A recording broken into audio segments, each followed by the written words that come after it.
Shubman Gill captain, best of luck है भाई। Rishabh Pant vice captain and wicket keeper. अब मैं अगर वो वाइस कैप्टन नहीं भी होता तो भी वो मेरी 11 में फर्स्ट विकेट कीपर बन के खेलता। यशस्वी जायसवाल, शायद बहुत ही कम ऐसे नाम थे कि जिन पे कोई डाउट ही नहीं था, तो वो तो है ही है यशस्वी जायसवाल। उसके बाद मेरा राहुल, मेरा राहुलिया, दामाद होनी, शेट्टी साहब जिंदाबाद, केएल राहुल। साई सुदर्शन बहुत ही बढ़िया, बहुत ही आउटस्टैंडिंग, बनता था भाई लड़के का, बनता था, और मेरे लिए वो लड़का नंबर 3 था। बाकी देखते हैं क्या होता है क्या नहीं। साई सुदर्शन बहुत ही बढ़िया। अभिमन्यु ईश्वरन के लिए मैं बहुत खुश हूं भाई। क्या तुम लोग खुश हो? भले ही वो खेले ना खेले, उसको 11 में मौका मिले ना मिले, लेकिन एटलीस्ट यार उस लड़के को इस स्क्वाड में रख लिया है भाई यार। ये चीज बहुत अच्छी लगी है देख के, क्योंकि मुझे ऐसा लग रहा था कहीं ना कहीं कि कट जाएगा उसका, शायद रखेंगे नहीं। एक चीज मैं यहां बता दूं, कुछ ऐसे प्लेयर हैं जिनके पास T20 फॉर्मेट है, कुछ ऐसे प्लेयर हैं जिनके पास वनडे है। अभिमन्यु ईश्वरन ऐसा प्लेयर है जिसके पास ना T20, ना वनडे, ना IPL है इनफैक्ट। तो एटलीस्ट एक फॉर्मेट तो, और फिर देखो बात, फिर सुनो ध्यान से, जब हमारा कोलैप्स होता है ना और जब एक के बाद एक विकेटें गिरती हैं, फिर हम बात करते हैं टेस्ट स्पेशलिस्ट क्यों नहीं है। तो रखना बहुत जरूरी था। कुछ लोगों के साथ जाती भी हुई है, उन पे भी आते हैं बाद में। करुण नायर, क्या बात है भाई, बहुत ही बढ़िया। एक WTC साइकिल खेल सकता है लड़का, कम से कम एक WTC साइकिल खेल के, या एटलीस्ट चलो एक एक सीरीज से चलते हैं। अब करुण नायर ये नहीं कह सकता कि मुझे जिंदगी ने दोबारा मौका नहीं दिया, मुझे उस रेड बॉल ने दोबारा मौका नहीं दिया। याद है ना, उसने रेड बॉल से दोबारा मौका मांगा था, मौका मिल गया है।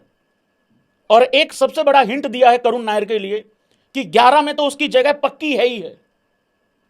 आज प्रेस कॉन्फ्रेंस, बहुत अच्छी प्रेस कॉन्फ्रेंस हुई है भाई लोगों, बहुत बढ़िया प्रेस कॉन्फ्रेंस हुई है। फिर आता है नीतीश कुमार रेड्डी, बिल्कुल होना ही चाहिए था, उसने ऑस्ट्रेलिया में अच्छा खेला, बढ़िया परफॉर्मेंस दी है भाई, तो होना ही चाहिए था नीतीश कुमार रेड्डी। और RCB के खिलाफ 2 ओवर डाले थे, हाँ उस हिसाब से फिर आते हैं रविंद्र जडेजा। रविंद्र जडेजा का अच्छा खासा एवरेज है, पिछले कुछ टाइम से वो टेस्ट क्रिकेट में अच्छा कर रहा है, और उसका ओवरसीज में अच्छा खासा एवरेज है भाई लोगों, ठीक ठाक एवरेज है। वो कोई 22-23 के एवरेज से नहीं स्ट्रगल कर रहा है, ठीक उसका एवरेज है, बढ़िया एवरेज चल रहा है। और बॉलिंग में फिर चाहिएगा आपको मदद तो और इंग्लैंड में उसने अच्छी खासी परफॉर्मेंस दे रखी है ऑलरेडी। और रविंद्र जडेजा जैसा प्लेयर या तो सिलेक्ट हो जाएगा जैसे हो गया, और अगर नहीं होता तो फिर सीधी रिटायरमेंट ही आती। अभी भी रविंद्र जडेजा के पास एक रविंद्र जडेजा के पास WTC साइकिल कम से कम बचा हुआ है, क्योंकि बहुत सारे अभी रूमर्स चले थे कि रिटायरमेंट होगी। मैंने वो हिंट दिया था पुजारा और रहाणे को लेके, लोगों ने बहुत ज्यादा उसको समझ लिया रविंद्र जडेजा को लेके। तो और नंबर 1 ऑलराउंडर है फॉर अ रीजन। तो रविंद्र जडेजा की सिलेक्शन पे टेस्ट क्रिकेट में कोई मुझे शक और कोई डाउट नहीं है।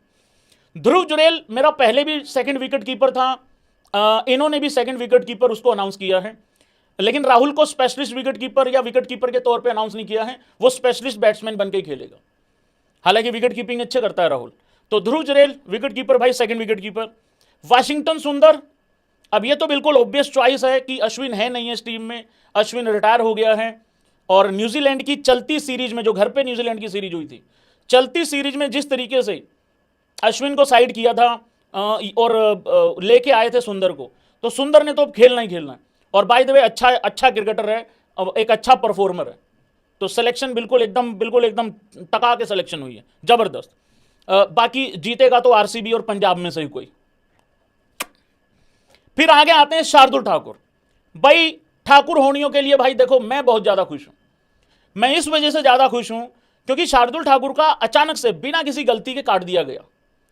पीछे चलो फिटनेस का भी इशू चलो चलता रहता है, फिटनेस का इशू तो सबके साथ ही चलता रहता है, लेकिन फिर शार्दुल ने अभी डोमेस्टिक में फिलहाल अभी थोड़े दिन पहले अच्छी विकेटें भी ली हैं, ठीक ठाक विकेटें भी ली हैं, सेंचुरी तक बनाई है, अच्छी परफॉर्मेंस भी दी है। और जहां से सेंचुरी बनाई थी वहां से कोई शायद खड़ा भी नहीं हो सकता, उस कंडीशन से अपनी टीम को निकाला था, एक बुरी सिचुएशन से। तो शार्दुल ठाकुर वापस आ गया। एक चीज समझने की जरूरत है, अगर मैं ये 2-3 प्लेयर जिन पे मैंने गौर दिया है ना, फिर इनका इसके बाद कोई चांस नहीं था। तो ये सीरीज इनके लिए या तो ये काल बन के आएगी या फिर इनको आगे 1-2 साल के लिए ले जाएगी। और by the way Ajit Agarkar ने बार बार एक चीज पे ध्यान दिया है, गौर दिया है, दबाव दिया है, ये नया WTC साइकिल है, तो ऐसा नहीं है किसी को एक सीरीज खिला के बाहर कर देंगे टाइप, ऐसा नहीं है। फिर आगे आते हैं भाई जसप्रीत बुमराह, मोहम्मद सिराज। डीएसपी साहब अकेले ही बहुत हैं, ऐसी नाकेबंदी करेंगे इनकी इंग्लैंडियों की, इनके ऐसे बैन के स्ट्रोक लगाएंगे, तुम चिंता मत करो। जीतेगा तो इंडिया ही। इंग्लैंड की टीम घास देने से पहले 5 बार सोचेगी कि बेटे ये वो एक बॉलर के साथ आई हुई इंडियन टीम नहीं है। घोड़े लगा देंगे, घोड़े भाई साहब, इंग्लैंड के लंदन लगा देंगे वहीं जाके, चिंता नहीं करनी है बिल्कुल, छोटी बात तो बिल्कुल भी नहीं करनी है, हिम्मत रखा करो। तो मोहम्मद सिराज। फिर आता है प्रसिद्ध कृष्णा, छाती पे बॉल मारेगा मेरा भाई, इस भाई को लिया इस वजह से छाती तोड़ इनकी, बहुत बढ़िया। आकाशदीप, ये बहुत पक्का लाइन लेंथ का बॉलर।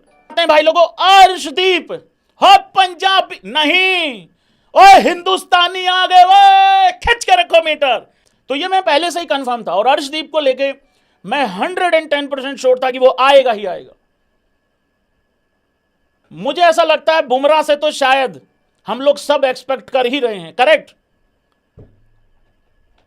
लेकिन अर्शदीप बहुत खतरनाक होने वाला है इस सीरीज में इंग्लैंड के लिए तरीके से। फिर आगे आते हैं भाई लोगों कुलदीप यादव। तो ये है भाई लोगों स्कोर।